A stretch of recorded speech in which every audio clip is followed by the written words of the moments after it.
The atmosphere in the lobby of the Grand Meridian was thick with the scent of lilies and expensive floor wax. Elias Thorne, dressed in a simple black hoodie and joggers that cost more than most people's cars, stepped toward the mahogany check-in desk. At 28, Elias had just finalized a deal that made him the youngest majority owner of a luxury hotel group in Manhattan. He wasn't there for a grand entrance, he wanted to see how his new acquisition operated from the ground up. The encounter. Karen, a senior receptionist who prided herself on gatekeeping the hotel's prestige, looked up from her computer. Her eyes swept over Elias with immediate, visible disdain. "Can I help you?" she asked, her voice dripping with artificial politeness that didn't reach her eyes. "I'd like to speak with the manager on duty," Elias said calmly. "I'm here for a walkthrough." Karen let out a sharp, mocking laugh. "A walkthrough? The delivery entrance is around the corner, and I'm sure whatever merchandise you're bringing in isn't needed right now. Besides, people of your aesthetic don't really fit the guest profile here. You're lost." The ignored warning. A junior clerk named Maya, who had seen the internal memo featuring Elias's photo just an hour prior, rushed over. Her face was pale with panic. "Karen, wait," Maya whispered, tugging at her sleeve. "You need to see the internal update. The acquisition went through this morning." "That's..." Karen shoved Maya's hand away without looking at her. "Not now, Maya. I'm busy maintaining standards. Sir, if you don't leave immediately, I will have security escort you out for loitering." Elias didn't move. He simply leaned against the counter, checked his watch, and pulled a slim, titanium keycard from his pocket, the master key provided by the board of directors. The revelation. "You should have listened to her," Elias said quietly. At that moment, the elevator doors opened and the general manager, Mr. Henderson, sprinted across the lobby, sweating profusely. He stopped in front of Elias and bowed slightly. "Mr. Thorne, I am so sorry, I was tied up in the penthouse." "Welcome to your hotel, sir." The color drained from Karen's face instantly. The sneer she had been wearing collapsed into a mask of pure terror.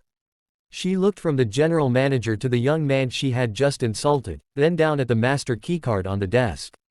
The aftermath. Karen's knees buckled. "Mr. Thorne, I didn't realize. I thought you were. I was just following protocol." She stammered, tears beginning to stream down her face. She reached out across the desk, her hands shaking. "Please, I have a mortgage, I've been here 10 years. I'm so sorry." Elias looked at Maya, who was standing quietly to the side. "Maya, right?" Elias asked. "Yes, sir," she replied. "You knew who I was, and you tried to stop a colleague from making a mistake. That shows awareness and integrity," Elias said. He then turned his gaze back to Karen, his expression unreadable but firm. "You told me my type doesn't come here," Elias said. "You were right about one thing, the type of person who treats others with that kind of prejudice no longer works here. Mr. Henderson, please see to it that Maya is briefed on the assistant manager's responsibilities. And ensure this desk is vacated immediately." As security arrived to lead a sobbing Karen toward the back offices, Elias turned to the rest of the staff. "Let's start the walkthrough. I want to see a hotel where everyone is treated like they own the place." The acquisition of a landmark New York City hotel like the Grand Meridian usually implies a story of hidden decay behind a glamorous facade. When Elias Thorne moved to purchase the property, the due diligence reports revealed a business teetering on the edge of a financial cliff. Here is why the hotel was sold and the drastic measures the board of directors advised Elias to take to prevent total bankruptcy. Why the hotel was sold. The previous ownership group, a legacy conglomerate, had allowed the hotel to become a zombie asset, an entity that generates just enough cash to pay interest on its debts but nothing more. The primary reasons for the sale included deferred maintenance crisis. To keep dividends high for shareholders, the previous owners ignored structural and technological upgrades for over a decade. The cost of bringing the building up to modern safety and luxury standards had become greater than the hotel's annual profit. Operational bloat. The hotel was suffering from middle management creep. While frontline staff were underpaid, there were dozens of redundant executive roles that drained the payroll without improving the guest experience. Reputational decline. In the digital age, a 5-star rating is maintained by online reviews. The hotel had developed a reputation for being stuck in the past, And, as seen with Karen, having an elitist, unwelcoming atmosphere that alienated the new generation of high-net-worth travelers. The "Save the Hotel" strategy. During the final negotiations, the outgoing board and Elias's financial advisors presented him with a brutal roadmap to save the business from insolvency. They told him he had exactly 6 months to implement the following. 1. Radical cost restructuring. The board advised Elias to immediately slash the workforce by 30%.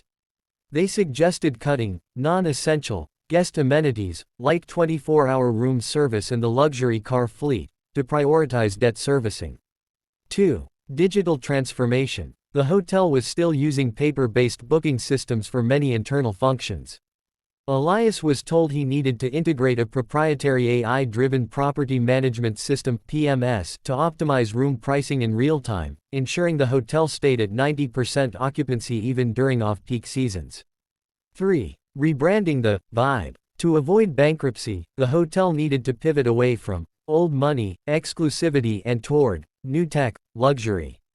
The advisors told Elias to convert the underutilized ballroom into a high-end co-working space and networking hub. Fire staff members who refused to adapt to a more inclusive, modern service model. Market the hotel as a smart building to attract Silicon Valley executives and international entrepreneurs. 4. Injection of personal liquidity. Finally, the board was blunt. The hotel could not be saved by revenue alone. They told Elias he would need to inject at least $50 million of his own capital immediately to settle outstanding high-interest loans and avoid a foreclosure trigger by the banks. The mogul's perspective, greater than while the board focused on the numbers, Elias saw the Karen incident as a symptom of the real problem. He realized that saving the hotel from bankruptcy wouldn't just require money and tech, it required a total culture transplant to make the Grand Meridian relevant to a modern, diverse world. For a high-stakes asset like the Grand Meridian, a total turnaround isn't just about fixing the plumbing or firing a rude employee, it is a holistic restructuring of the business DNA. To move from the brink of bankruptcy to a 5-star industry leader, Elias must execute a 4-pillar transformation strategy. 1. Operational turnaround, the efficiency engine. The goal here is to stop the bleeding and optimize the daily mechanics of the hotel. Supply chain overhaul. Elias should leverage his tech background to implement a just-in-time (JIT) inventory system. By using predictive analytics to forecast occupancy, the hotel can reduce food waste and luxury amenity overhead by up to 20%. Energy management systems (EMS). High-end NYC real estate faces massive utility costs. Installing AI-controlled HVAC and lighting systems that adjust based on room occupancy can slash energy expenditure, which is often a hotel's second largest operating cost after labor. Ancillary revenue optimization, turning dead spaces like the lobby corners or underused meeting rooms into high-revenue zones. This includes high-end pop-up retail, work-from-hotel, day passes, and curated evening events that draw in locals, not just guests. 2. Infrastructural turnaround, the physical rebirth. A luxury hotel is a physical product. If the hardware feels dated, the software service can't save it. The invisible infrastructure. Before the gold leaf and marble, Elias must address the back-of-house decay. This means upgrading the high-speed fiber optic backbone essential for tech mogul guests and replacing aging boiler and elevator systems that lead to guest complaints. Aesthetic modernization. Moving away from the cluttered gold of the 90s toward biophilic design, integrating natural light, greenery, and sustainable materials. This appeals to the modern billionaire demographic which values wellness and quiet luxury over gaudy displays of wealth. Smart room integration. Every room should function as a seamless extension of the guest's ecosystem. Keyless entry via smartphone, voice-controlled environments, lighting, temperature, curtains, and ultra-secure, encrypted Wi-Fi networks. 3. Service turnaround, the human element. The Karen incident highlighted a toxic culture of exclusion. This requires a total service DNA rewrite. From gatekeeping to anticipatory service, staff must be trained to look for ways to say yes, rather than finding reasons to say no. This involves empowerment training, where every employee has a small daily budget, e.g., $200 to solve a guest's problem on the spot without seeking managerial approval. Radical inclusivity, formalizing a culture where luxury is defined by the quality of the experience, not the pedigree of the guest. This includes diversity, equity, and inclusion day training that is baked into the standard operating procedures, not just a one-time seminar. Hyper-personalization, using a guest experience CRM. If a guest mentions they like a specific type of sparkling water, it should be in their room before they even check in on their next visit. 4. Managerial turnaround, the leadership shift. A hotel's culture is a shadow of its leadership. Elias must flatten the hierarchy. Flattening the org chart, removing the layers of middle management that act as filters between the frontline staff and the ownership. This speeds up decision-making and ensures that the person cleaning the rooms feels a direct connection to the owner's vision. Performance-based incentives, moving away from flat salaries for managers. Their bonuses should be tied directly to 3 metrics: Net Promoter Score (NPS), guest satisfaction, employee retention rate, and GOPPAR, gross operating profit per available room. The founder's presence, much like his first day, Elias needs to maintain a boots on the ground approach. When the owner is visible and approachable, the staff's accountability skyrockets. The goal? The Veblen effect 2.0. By combining these 4 pillars, the hotel moves from being a struggling commodity to a Veblen good, a product where the desire for it increases as its prestige grows. The bankruptcy is averted not just by cutting costs, but by creating a product so superior that the market allows for a significantly higher average daily rate, ADR. As a technical expert and billionaire mogul, Elias wouldn't just buy off-the-shelf software, he would implement a bespoke, integrated tech ecosystem designed to act as the central nervous system of the Grand Meridian. His goal is observability, the ability to understand the internal state of the hotel by looking at external data. Here is the specific breakdown of the technology stack Elias would use to monitor improvements and detect future lapses.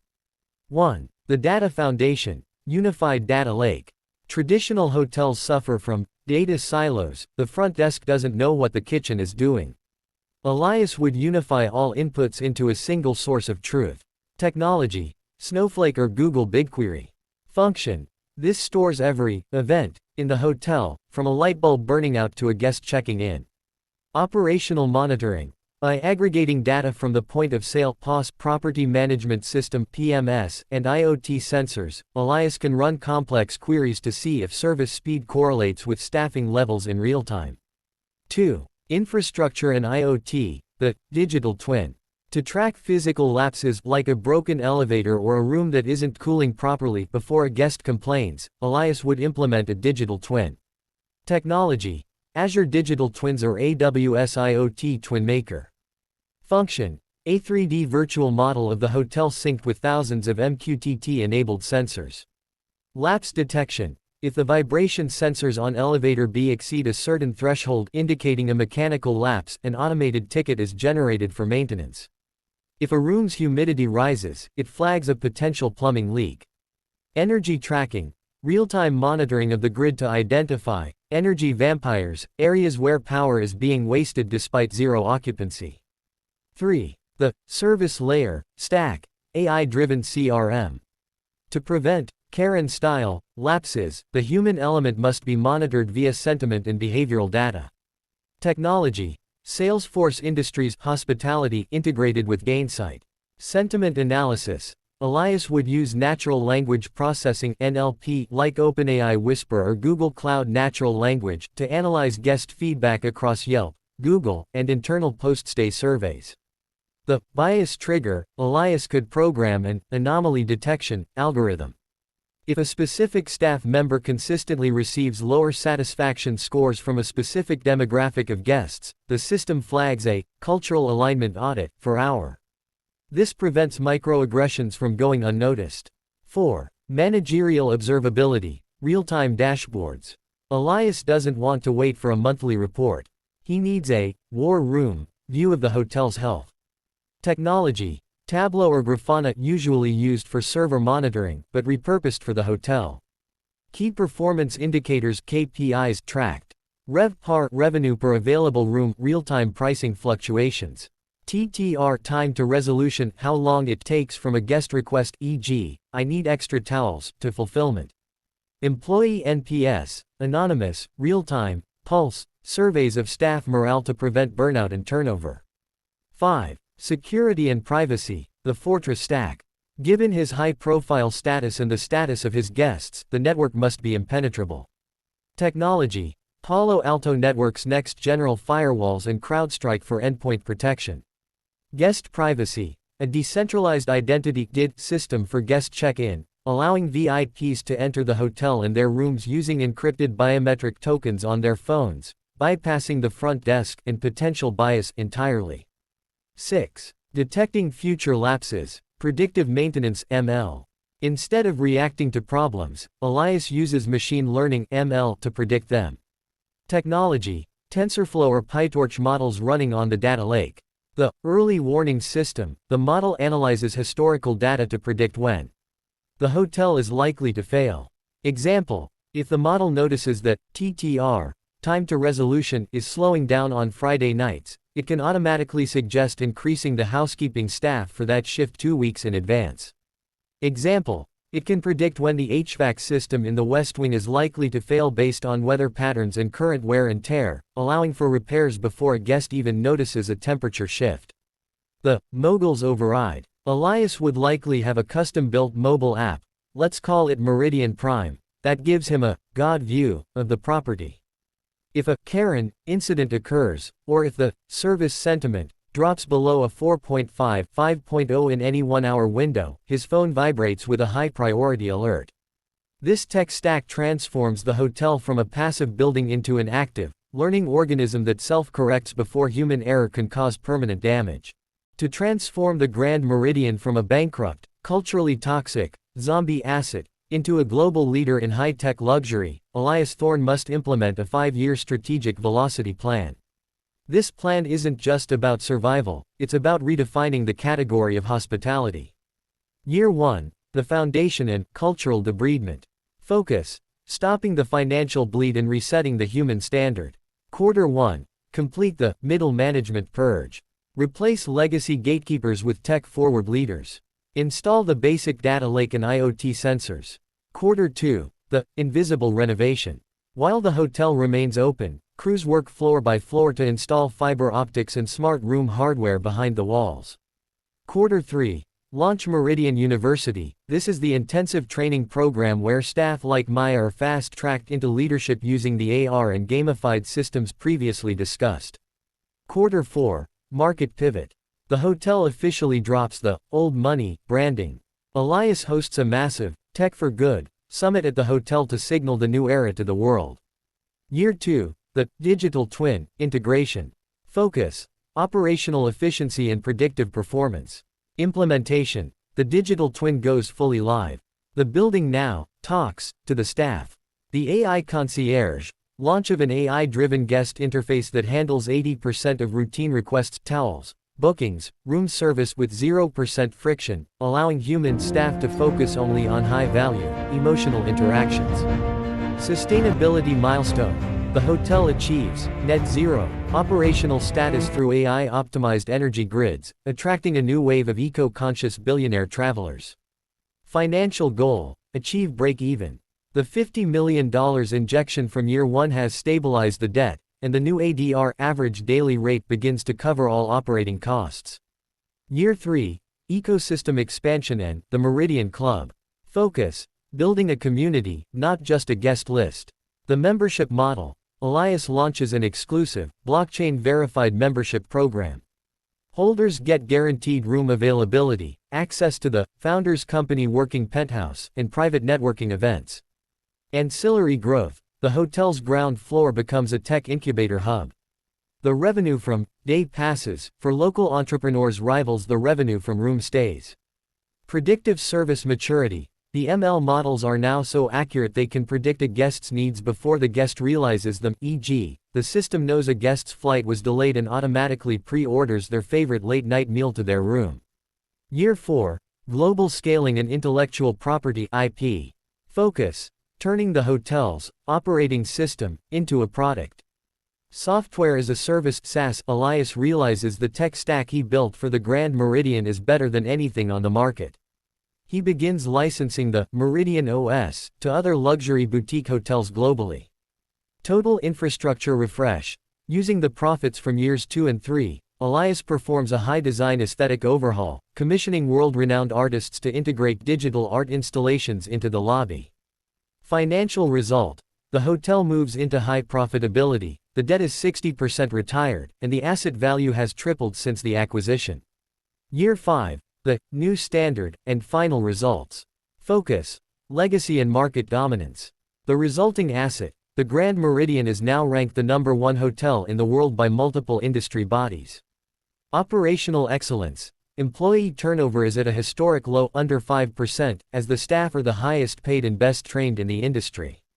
The exit or hold. Elias has a choice.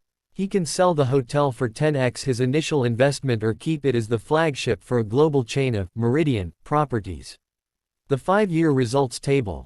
The takeover year 5. The result. Occupancy rate. 45%, struggling, 94% optimized. Staff culture toxic, exclusionary, inclusive, tech empowered. Average daily rate ADR $450 $1,250. Operational costs. Massive waste, debt, lean, AI optimized. Guest demographic aging, declining global innovators, Gen Z wealth. The ultimate outcome. The Maya effect. 5 years later, the Karen incident is a distant legend used in orientation as a what not to do. Maya, who was a junior clerk on day 1, is now the new general manager of the entire property. She oversees a building that functions like a high-performance computer but feels like a warm, welcoming home. Elias Thorne has not only saved a building from bankruptcy, he has proven that empathy and technology, when combined correctly, create an unbeatable business model. The hotel is no longer just a place to sleep, it is the beating heart of New York's new elite.